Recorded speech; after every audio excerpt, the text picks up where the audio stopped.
nuk marrin përgjigje, por pyetja më e mundimshme ndër vite, ka marrë përgjigje. Kush vjen e para, pula apo veza? Pula apo veza? Veza apo pula? Veza. Tash i veza bën Pula. Mendoni veza? Pula bën vezë. Nuk është e vërtetë. Pula bën vezën. Më në fund ka një përgjigje, shkencëtarët thonë se është pula, ajo që vjen e para. Studiuesit kanë zbuluar se një proteinë e veçantë e quajtur ovoclidin 17 ose 17 është thelbësore në formimin e lëvozhgave të vezëve. Kjo proteinë vepron si një katalizator duke shndruar kalciumin në lëvozhgën e fortë që ne shohim tek vezët. Por OC17 prodhohet vetëm brenda vezorëve të pulës. Kjo do të thotë që pa pula vezët siç i njohim ne nuk do të mund të ekzistonin. Shiko. E para ka ardhur pula, pastaj në tjerët.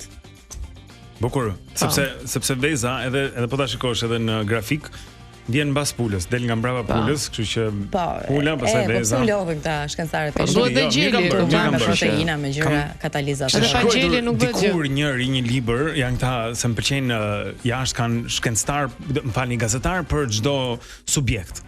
Gazetarët politikës, gazetarët ekonomisë, gazetarët të shkencës e tjerë. Dhe ky tipi kishte shkruar një libër të tërë mbi historinë e pulës. Se pula është shumë e rëndësishme për planetin, se është ushqim kryesor për njerëzit. Dhe dy gjëra që mbaj mend nga biseda që ai thoshte ishte se ka 5 pula për çdo njeri. Kështu që nëse ka 8 miliard njerëz duhet shumëzuar me 5, i bie rreth 40 miliard pula në planet, pak a shumë censi i pulave. Sa më sa? 5 pula për çdo njeri. Pra 8 miliard herë 5 i bie të dalin 40 miliard pula. Dhe se pula e ka origjinën diku ande nga Vietnami në Azi. Dhe dikur fluturonte, ka akoma pula të egra që fluturojnë një 200-300 metra. Pastaj edhe i mbashtuan duke u prerë krahët, tani janë rënduar, nuk qohen dot fare se kështu duaj. Janë mbushur. Gjithsesi. Pula vjen e para, zonja e zotrin, pastaj veza, nëse ju pyesin herës tjetër. Kemi një anagram. Kjo është për t'ju paisur juve me Kjo anagram u mundsua nga Pulari.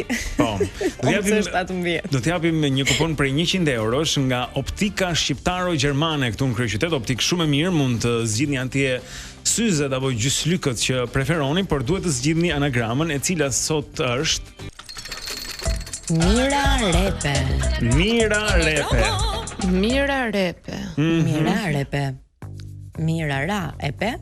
Mira është Repe. Po pra, Mira Rar Epe. Po pra. Perepe. Mbaj edhe pak Mira Repe. Parmigian, jo.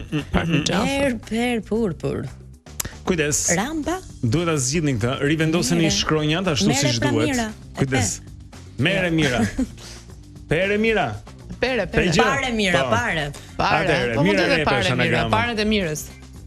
Mund të jetë ashtu? Mira Repe. Kemi një rekrutim për të shkoni sekuestron mirës paret. Ndërkohë që shkojnë tek shtrak shtruku. Ishte në tekën e mirës. Mira Repe. Por për mirë Afrika. Fjalia rekrutuese për sot është kjo. Sula porositi kafen dhe një teke shtrak struk rushi. Rushi.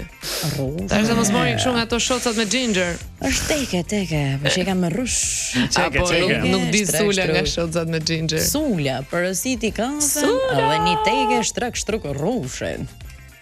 O sula, teke. Mund të jetë gjithçka. Gjithçka mund të jetë. Po. Mund të jetë gjithçka. Mund të jetë gjithçka. Ose mund të jetë ndryshme. Ka variacione. Gjithçka poshtë rushi. Whisky rushi, për shembull. Po kjo ka variacione të mira. Ka? Po. Cili të pëlqen ty më shumë? Manaferra. Oj. E kuptoj. Okej.